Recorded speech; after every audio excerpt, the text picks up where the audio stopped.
ఓం నమ శివాయ. మనం కపర్ధి అనే నామం పరమేశ్వరుడికి ఎందుకు వచ్చింది, ఆ నామం యొక్క అర్థాన్ని తెలుసుకుంటున్నాం.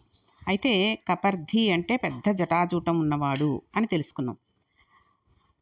ధునోతు ధ్వాంతంన స్థులిత దళితేర్ని వర వనం అని శంకరాచార్యుల వారు అంటారు. అమ్మవారి కబరీబంధం ధ్యానంలోనే కనబడి అజ్ఞానాన్ని తీసేస్తుంది. మనం స్వతహాగా చూడలేం అమ్మవారి కబరీబంధాన్ని. శ్రీ మహావిష్ణువు పాదాలలోని ముద్రలు ఒక్క ధ్యానంలోనే కనబడతాయి. సమస్త పాపాలను తీసివేయగల పరమశివుని జటాజూటం మనకెప్పుడు కావాలంటే అప్పుడు కనబడుతూనే ఉంటుంది. అది ఆయన వెనకకు వేసుకునే కొప్పు కాదు. ఆ జటాజూటం మునిగిపోయే కిరీటధారణ చెయ్యదు. జటాజూటమే ఆయన కిరీటం. ఆ జటాజూటం వంక చూసి కపర్ధి జటాధరహ అని, చంద్రవంక చూసి చంద్రశేఖరహ అని, గంగని చూసి గంగాధర అని అంటున్నామంటే ఆయన అలా ఉండబట్టి మనం చూస్తున్నాం. ఆయన పెద్ద కిరీటం పెట్టుకుంటే మనకి చూసే అవకాశం పోయింది. కాబట్టి కృపానిధి, మన యందు కృపతో జటాజూటాన్ని చూపిస్తున్నావు తండ్రి అని దండం పెట్టుకోవాలి. లోకంలో దోషభూయిష్టం కానిది ఏనుగు వెంట్రుక. అది దృష్టి దోషం తగలనివ్వదు. ఏనుగు వెంట్రుక లోపల పెట్టి పైన రాయి పెట్టి ఉంగరం చేసి పిల్లలకు పెడుతూ ఉంటారు. ఎందుకంటే ఎటువంటి దృష్టి దోషం జరగదు, ఏ గాలి ధూళి లాంటివి ఉండవని. అది ఏనుగు వెంట్రుక ఎవరు పడితే వాళ్ళు వెళ్ళిపోయి ఏనుగు దగ్గరికి వెళ్ళి వెంట్రుక లాగేసుకుంటామని అనుకోకూడదు, తప్పది. దానికి కీడు చేస్తే అది మనకి ఇంకా కీడు చేస్తుంది కదండి. కాబట్టి ఏనుగు వెంట్రుకకు ఆ శక్తి ఉంది. ఇంకా ఏ చామరీ మృగమైతేనో తప్పితే ఏ వెంట్రుక పవిత్రమై ఉపకారం చేసేదిగా ఉండదు. చూడండి, అందుకే కుక్క తోకల్ని కానీ పిల్లి తోకల్ని కానీ పట్టుకోకూడదంటూ ఉంటారు. ఆ వెంట్రుకలు ముట్టుకోకూడదంటూ ఉంటారు.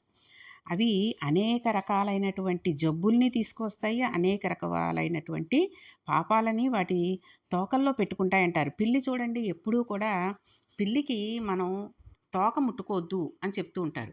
ఎందుకని? అది అనేక రకాలైన పాపాలు చేసి ఆ జన్మెత్తింది. ఇంకా ఉన్న పాపాలన్నీ తోకలో ఉంటాయి. కాబట్టి తోక ముట్టుకోకూడదు. అది ఆ తోక మనకు అంటించాలని తీసుకొచ్చి తోక రాస్తూ ఉంటుంది. చాలామంది పిల్లుల్ని పెంచే వాళ్ళని కానీ, పిల్లుల్ని చేరిక చేసిన వాళ్ళకి కానీ తెలుస్తూ ఉంటుంది. కాబట్టి ఏ వెంట్రుకలను పడితే ఆ వెంట్రుకలను ముట్టుకోకూడదు. పరమశివుని జటాజూటం పాపాలను తీయగలిగిన శక్తి కలిగింది. ఆయన కపర్ధి. ఆ నామంలోకి ఎన్ని నామాలు కలుస్తున్నాయో చూడండి.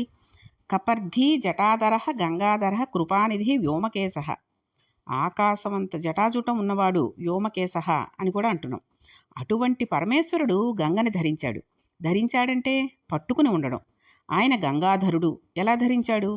కేశాలలో నీరు పట్టడం దుస్సాధ్యం కదండి. ఒకవేళ ఎలాగైనా ప్రయత్నం చేసి పట్టవచ్చు అనుకుంటే ఎన్ని పట్టగలమండి? ఒక చెంబుడు పట్టవచ్చు. కానీ ఆయన ఆకాశగంగని కొన్ని సంవత్సరాలు పట్టాడు. అది ఎవరికైనా సాధ్యమా? అలా పడిపోతున్న గంగ ఏమైంది? కదలిక లేకుండా అలా ఉండిపోలేదు. నీరెప్పుడు పల్లం చూసుకుని బయటికి వెళ్ళిపోయే మార్గాన్ని వెతుక్కుంటూ ఉంటుంది కదండి. ఆవిడ ఆకాశం నుండి శివుని జటాజూటం మీద పడింది. అక్కడి నుంచి కిందకి పడిపోవాలి. కొన్ని సంవత్సరాల పాటు అలా ప్రవహిస్తూనే ఉంది. ఎంత నీరు పడుతున్నా జటాజూటం అలాగే ఉంది. అలా గంగను పట్టగలిగిన వాడు లోకంలో ఇంకొకడు లేడు. ఆయన జటాజూటానికే అంత శక్తి ఉంటే ఆయన శక్తి ఇంకెంత ఉంటుందండి? ఆయన అంగప్రత్యంగాల శక్తి ఎలా ఉంటుందో గమనించండి. ఆయన ఎలా ఉంటాడు? అటువంటి వాడు నీళ్లు పట్టడానికి ఒప్పుకోవలసిన అవసరం ఏముంది? అది గంగాధరహ అంటే తాను పట్టగలడు, అట్టే పెట్టగలడు.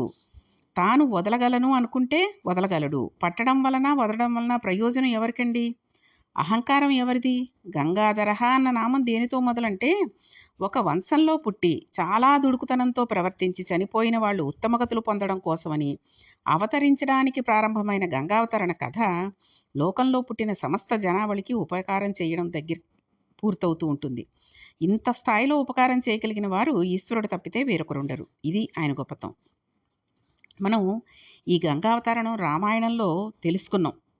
అయితే ఈ శివుడి నామాలు చెప్పుకుంటూ ఆయన యొక్క కపర్ధి అనే నామాన్ని మనం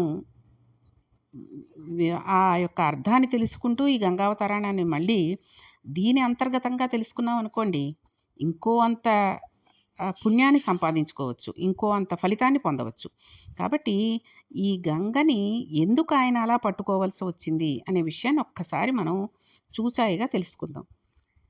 ఒకప్పుడు ఇక్ష్వాకు వంశంలోని చక్రవర్తి సగరుడు పుట్టుకతోనే విషంతో పుట్టాడు. ఆయన తల్లి కడుపులో ఉండగా సవతి తల్లి చంపేయాలని విషం పెట్టింది. తల్లి వెళ్ళి ప్రార్థిస్తే ఆయన నీ బిడ్డని విషమేమీ చెయ్యదు, విషంతోనే పుడతాడని ఋషి వరం ఇచ్చాడు. ఆయన అలా విషంతో పుట్టడం వలన ఆయన గరుడు అయ్యాడు. అంటే గరుడు అంటే విషంతో ఉన్నవాడు, అంటే ఏమీ చెయ్యదు, మంచి విషమును కలిగినవాడు అని కూడా రావచ్చు. ఆయనకి 2 భార్యలు. ఇక్ష్వాకు వంశంలో ఎప్పుడూ పిల్లల కోసం తాపత్రయపడమే, పిల్లల కోసం ఇబ్బంది పడుతూ ఉండేవారు వాళ్ళు. రఘుమహారాజు నందినీధేనువును సేవించాడు. దశరథ మహారాజు పుత్రకామేష్టి చేశాడు. సగర చక్రవర్తి పెద్ద భార్య పేరు కేసిని. ఆమె చాలా సుగుణాల రాశి. 2వ భార్య సుమతి. ఆమె కూడా మంచిదే. రాజ్యాన్ని అకంటకంగా పరిపీలిస్తూ ఉండేవాడు అతను. అయితే సమస్త ఐశ్వర్యము ఆయనకుంది. ఒక్కటే లోటు, 2 భార్యలున్నా పిల్లలు లేరు. సుఖపడడానికి సంతోషించడానికి ఎన్ని ఉన్నాయో అన్నిటినీ పక్కన పెట్టి, అయ్యో అన్నీ ఉన్నాయి కానీ అదొక్కటి లేదని, దేని గురించి ఏడవడం వలన అది ఉంటే ఇవన్నీ లేకపోయినా పర్వాలేదు అని బాధపడవలసి వస్తుంటుందో అది లేకుండా పోయింది. ఇన్ని లేకపోయినా సుగుణాభిరాముడైన ఒక్క కొడుకు ఉంటే మంచి కొడుకు ఉన్నాడన్న తృప్తి ఉంటుంది కదండి. కాబట్టి అన్నీ ఉన్నాయి. తినడానికి తనకే కాదు, ఒక 10 మంది వచ్చి పెట్టినా ఎటువంటి కరువు లేకుండా ఉండేటటువంటి ఆహార పదార్థాలు ఇంటి నిండా ఉన్నాయి. లేని వాళ్ళకి, ఉన్నవాళ్ళకి, బంధువులకి అందరికీ పెట్టిన ఇంకా అనేకమైన వస్త్రాలు ఇంటి నిండా ఉన్నాయి. అయినప్పటికీ కడుపును పుట్టిన పిల్లలు లేరు అంటే అది ఎంత బాధాకరమైన విషయం అండి. పంచుకోవడానికి తన కష్టం కానీ సుఖం కానీ పంచుకోవడానికి తన రక్త సంబంధీకుడైనటువంటి తన నెత్తురు పంచుకు పుట్టినటువంటి కొడుకు లేడు అనేసరికి, పిల్లలు కొడుకు కానీ కూతురు కానీ లేరు అనేసరికి అది సగర చక్రవర్తికి బాధ అయింది. ఈ బాధ ఏదో పాపం వలన వచ్చింది. పాపం ప్రతిబంధకంగా నిలబడకపోతే కష్టం ఎందుకు వస్తుందండి? అది పోవాలంటే ఈశ్వరానుగ్రహాన్ని పొందాలి. అందుకొరకు తపస్సు చేయాలి. తపస్సు చేయడం కొరకు యోగ్యమైన ప్రదేశం మీద కూర్చోవాలి. యోగ్యమైన ప్రదేశం హిమాలయ పర్వతం. పరమ పవిత్రమైన ఆ చోట తాపసులందరూ నివసిస్తూ ఉంటారు. భాగవతోత్తములు తిరుగుతూ ఉంటారు. ఆ ప్రదేశం పునీతమైనది. సగర చక్రవర్తి హిమాలయ పర్వతాల మీదకి వెళ్ళి తపస్సు మొదలుపెట్టాడు. భృగు ప్రస్రవణం అనే ప్రదేశంలో తపస్సు చేస్తూ ఉండగా భృగువు అని పిలబడే పరమ ప్రఖ్యాతి వహించిన ఋషి వచ్చారు. ఆయన చక్రవర్తిని చూసి, సంతానం లేదని కదా బాధపడుతున్నావు, నీవు సంతోషపడిపోయేటట్లుగా వంశకరుడైన వంశాన్ని నిలబెట్టగలిగిన ఒక కొడుకు ఒక భార్య యందు 60,000 మంది పిల్లలు మరొక భార్య యందు నీకు జన్మనిస్తారు, తృప్తేనా అన్నారు. దైవశక్తి కలిగిన ఋషి పిల్లలు లేరని ఏడుస్తున్న వాడికి అనుగ్రహిస్తే ఇంకేం కావాలండి? ఒక భార్యకి వంశకరుడైన కొడుకు, ఒక భార్యకి 60,000 మంది కొడుకులు. వంశకరుడంటే ఆయన తర్వాత కొడుకులు ఉంటారు. 60,000 మంది పిల్లలు ఉంటారు కానీ వాళ్ళ వంశకరులని ఋషి అనలేదు, అంతే. అక్కడ మనం అర్థం చేసుకోవాలి. వాళ్ళు ఇంకా పిల్లలు లేకుండానే వెళ్ళిపోతారు అన్న విషయాన్ని ఋషి చెప్పాడు అక్కడ. దానికి కారణం అత్యుత్సాహం. అంటే చేసేద్దామన్న తాపత్రయమే కానీ ఏది చెయ్యాలో ఎలా చెయ్యాలో తెలియకుండా చేయడం, దానివల్ల చాలా ప్రమాదం. ఈ రోజుల్లో చాలామంది పిల్లలు అలాగే ఉంటున్నారు. అత్యుత్సాహం అనమాట, ఏదో చేసేద్దాం అనుకుంటూ ఉంటారు. తల్లిదండ్రులు అలా చేయకండర్రా, దీనివల్ల ఇటువంటి నష్టం ఉంటుంది అని చెప్పినా సరే, నీకు తెలియదమ్మా, ఏంటో ఎప్పుడో పాత పద్ధతులు, నీ చేతస్తాను నువ్వును, నీకు తెలియదు నాన్నగారు, మీరు ఊరుకోండి అంటూ ఉంటారు. అది చేసేద్దామన్న పని. ఇప్పుడు ఏదో పని అక్కర్లేదండి. ఒక చదువు చదువుదాము అనుకుంటే ఆ చదువుని ఇంటర్ తర్వాత ఇంజనీరింగ్ చదవాలా, లేకపోతే డిగ్రీ చెయ్యాలా, బీఈడీ ట్రైనింగ్ అవ్వాలా, లేదంటే ఏ సీఏకైనా చదివి కట్టి దాని వెంపు వెళ్ళాలా అని ఏదో ఒక మార్గాన్నే ఎంచుకుని ఒక వెంపు చదువునే చదువుకోవాలి. డాక్టర్ అవుదామనుకుని ఎంబీబీఎస్కి ప్రయత్నం చేస్తూ అది కష్టంగా ఉంటుంది, దానివల్ల నీకు చాలా బాధపడాల్సి వస్తుంది తర్వాత అని ఎవడో ఫ్రెండ్ కూతురో, ఫ్రెండ్ చెల్లెలో ఎవరో చెప్పారని చెప్పి అది మానేసి ఇంజనీరింగ్ చదువుదామని, ఇంజనీరింగ్ ప్రతి ఒక్కళ్ళు చదివేస్తున్నారు, దానివల్ల ఏం లాభం లేదు. కాబట్టి సీఏ చదువు మంచి ఉద్యోగాలు వస్తాయి, బోల్డ్ ప్యాకేజ్ ఉంటుందని ఎవడో చెప్పాడు అనుకోండి, ఓ సంవత్సరం అటు వెళ్ళి ఇలాగ ప్రతి సంవత్సరాన్ని వేస్ట్ చేసేసుకుంటూ ఉంటే వాడి జీవితం అంతా వృధా అయిపోతూ ఉంటుంది. కాబట్టి 60,000 మంది పిల్లలు ఉన్నప్పటికీ తర్వాత వంశం ఉండదు. పిల్లలు లేకుండానే వాళ్ళు వెళ్ళిపోతారు అనే విషయాన్ని ఆయన నొక్కి చెప్పాడు. ఏది ఎలా చెయ్యాలో తెలియకుండా చెయ్యడం, దానివలన ప్రమాదం ఇటువంటి వాళ్ళ వల్లే వస్తూ ఉంటుంది. ఈ మాట చెప్పిన తర్వాత కేసినికి, సుమతికి అనుమానం వచ్చింది. వాళ్ళు రాజు దగ్గరికి వెళ్ళి, ఎవరికి 60,000 మంది, ఎవరికి ఒకడు అని అడిగారు. రాజు, నాకు తెలియదు, వరమిచ్చిన భృగు మహర్షినే అడుగుదామని మహర్షిని అడిగితే, మీకు ఎవరికి ఎలా కావాలో అడగమని అన్నాడు. కేసిని, నాకు వంశకరుడైన ఒక్క కుమారుడు కావాలన్నది. సుమతి, నాకు ఒక్కడే కావాలంటే కథ జటిలం అయిపోయి ఉండేది. మహర్షి అన్నారండి, షష్ఠిం పుత్ర సహస్రాణి సుపర్ణ భగని తదా మహోత్సాహాన్ కీర్తిమతో జగ్రాహ సుమతి సుతాన్. అత్యుత్సాహం ఉన్నవాళ్ళు, వాళ్ళ కీర్తి లోకంలో శాశ్వతంగా జ్ఞాపకం ఉండిపోయేటట్లుగా చేయగలిగిన వాళ్ళు నాకు కావాలి అందావిడ. ఆయన తథాస్తు అన్నాడు. రాజు సంతోషంగా 2 భార్యలతో ఇంటికి వచ్చాడు. పెద్ద భార్య కేసనికి ఒక కుమారుడు పుట్టాడు. ఆయనకి అసమంజసుడు అని నామకరణం చేశారు. రెండవ భార్యకి ఒక పెద్ద సొరకాయ వంటిది జన్మించింది. అది బయటికి వచ్చాక పగిలి అందులోంచి 60,000 మంది చిన్న చిన్న చిన్న పిండాలు బయటపడ్డాయి. వాటిని నేతికుండలలో పెట్టి దాదులు పెంచి పెద్ద చేశారు. 60,000 మంది పిల్లలు పెద్దవాళ్లే బయటికి వచ్చారు. చూడండి, ప్రిమెచ్యూర్ బేబీ అని నెలలు నిండాక ముందే పుట్టుకున్న వాళ్ళని అమ్మ కడుపులో ఎలా ఉంటుందో అటువంటి వాతావరణంలో ఉంచుతూ ఉంటారు. ఆ రోజులలో తపశ్శక్తితో ఆ విజ్ఞానాన్ని వాళ్ళు పొందారు. కాబట్టి అవి ఎప్పటి నుంచో ఉన్నాయి అన్న విషయాన్ని మనం ఇక్కడ తెలుసుకుంటున్నాం అన్నమాట. కాబట్టి 60,000 మందికి పేర్లు ఏమిటంటే, సగర చక్రవర్తి కుమారులు కనుక సగరులు అని అన్నారు. ఒక్కొక్కడికి ఒక్కో పేరు పెట్టలేదు, సగరులు అనేసారంతే. అసమంజసుడు కూడా సగరులలో ఒకడే. అందరూ పెరుగుతున్నారు. అసమంజసుడు సాయంకాలం అయ్యేటప్పటికీ అయోధ్య నగరంలో సరియు నది ఒడ్డుకి పిల్లలందరినీ ఆడుకోవడానికి రమ్మనమని పిలిచేవాడు. ఊళ్ళో పిల్లలందరూ వచ్చేవాళ్ళు. అందరినీ తీసుకుని వెళ్ళి నీళ్ళలోకి విసిరేసి, వాళ్ళు నీళ్ళలోంచి తప్పుకుని వద్దామంటే రావడానికి వీలు లేకుండా రాళ్ళు వేసి కొట్టేవాడు. వాళ్ళు పైకి రాలేక నీళ్ళలో కొట్టుకుని పోయేవారు. వాడు సంతోషంగా ఇంటికి వచ్చేసేవాడు. నీ కొడుకు పిల్లల్ని చంపేస్తున్నాడని మహారాజుకి వెళ్ళి చెప్పారు అక్కడున్న ప్రజలు.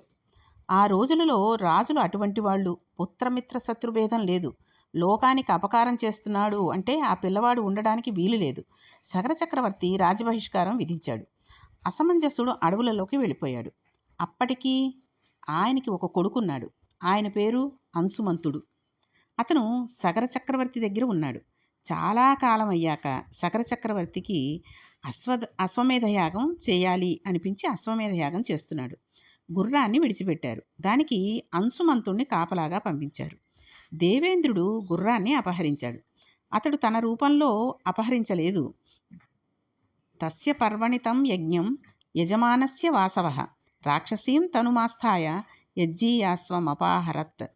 ఎంత వెతికినా గుర్రం కనపడక తిరిగి వచ్చి తాతగారితో ఎవరో రాక్షసుడు ఎత్తుకుని పోయాడని చెప్పాడు. అంటే ఇంద్రుడు రాక్షసుడిగా దేవేంద్రుడు అవతారం వేసుకుని ఆ రకంగా ఆ రూపంలో ఎత్తుకుని వెళ్ళిపోయాడు.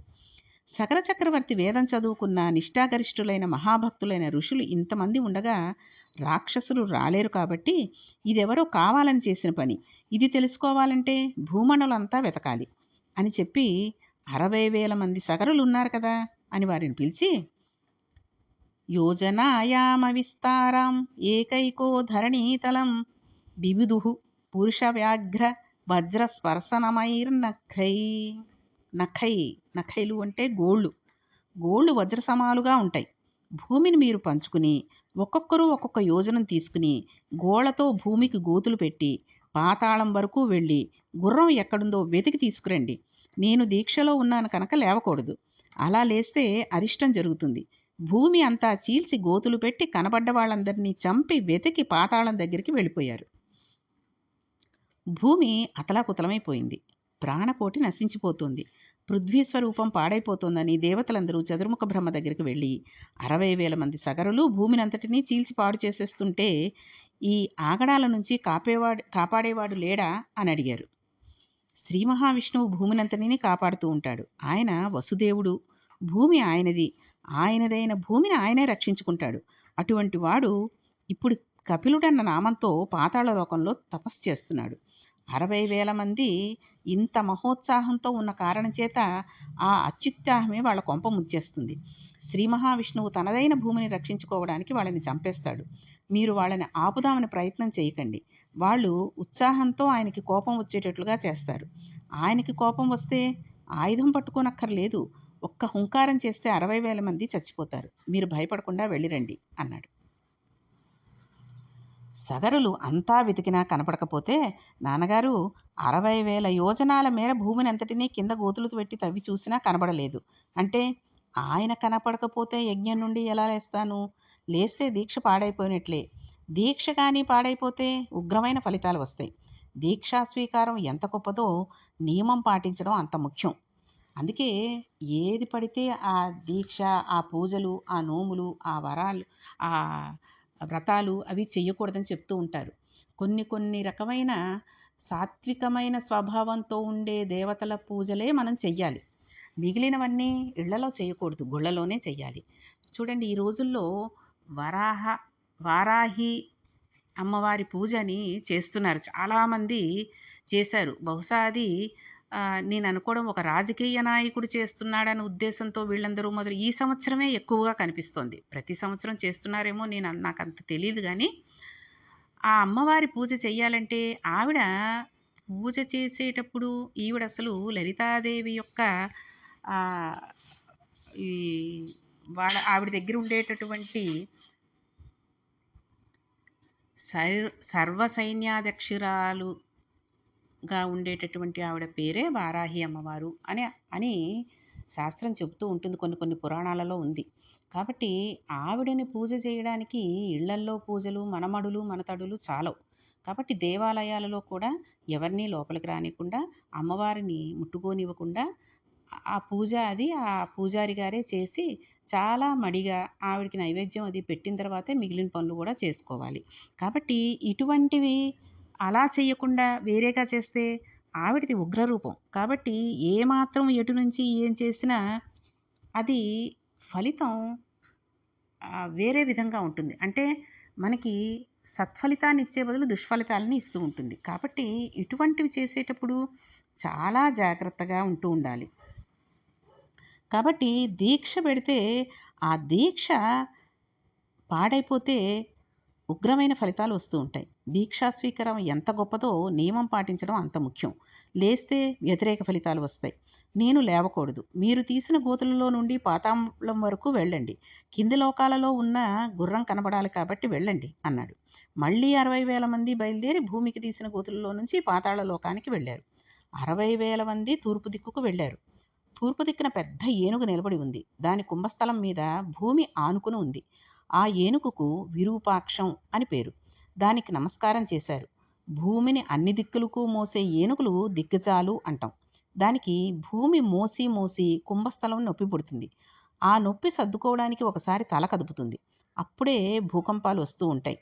అక్కడ వారికి గుర్రం కనబడలేదు. తూర్పు దిక్కు నుంచి దక్షిణ దిక్కుకు వచ్చారు. ప్రదక్షిణ పురస్పరంగా తిరుగుతున్నారు వాళ్ళు. తెలిసిన వాళ్లే కదండి, కొంత శాస్త్రము వేదము అన్నీ తెలిసిన వాళ్లే కదా. పెద్ద పర్వతం వల్లే ఉన్న ఏనుగు ఒకటి అక్కడ కనబడింది వాళ్ళకి. దక్షిణ దిక్కున ఉన్న ఆ ఏనుగుకి మహాపద్మం అని పేరు. అది మోస్తున్నది భూమిని. దానికి ప్రదక్షిణం చేసి నమస్కారం చేశారు. అక్కడ వారికి గుర్రం కనబడలేదు. దక్షిణం నుంచి పశ్చిమానికి వచ్చారు. అక్కడ సౌమనసం అనబడే ఒక ఏనుగు అక్కడ పశ్చిమ దిక్కును మోస్తుంది. వాళ్ళకి అక్కడా గుర్రం కనబడలేదు. అక్కడి నుంచి ఉత్తర దిక్కుకు వచ్చారు. భద్రం అనబడే పెద్ద ఏనుగు ఉత్తర దిక్కును మోస్తున్నది. వాళ్ళకి అక్కడా గుర్రం కనబడలేదు. భూమినంతటిని వెతికి భూమి నుంచి పాతాళానికి వెళ్ళి పాతాళంలో తూర్పు, దక్షిణ, పశ్చిమ, ఉత్తరాలు చూశారు. మిగిలింది తూర్పు ఉత్తరాలకు మధ్యలో ఈశాన్యం ఒకటే. అక్కడికి వెళ్ళేటప్పటికీ శ్రీ మహావిష్ణువే కపిల మహర్షిగా కూర్చుని తపస్సు చేసుకుంటున్నారు. అక్కడికి వెళ్ళి వెతుకుతూ ఉంటే యజ్ఞాశ్వాన్ని ఇంద్రుడు అక్కడ కట్టేశాడు. దాన్ని చూశారు.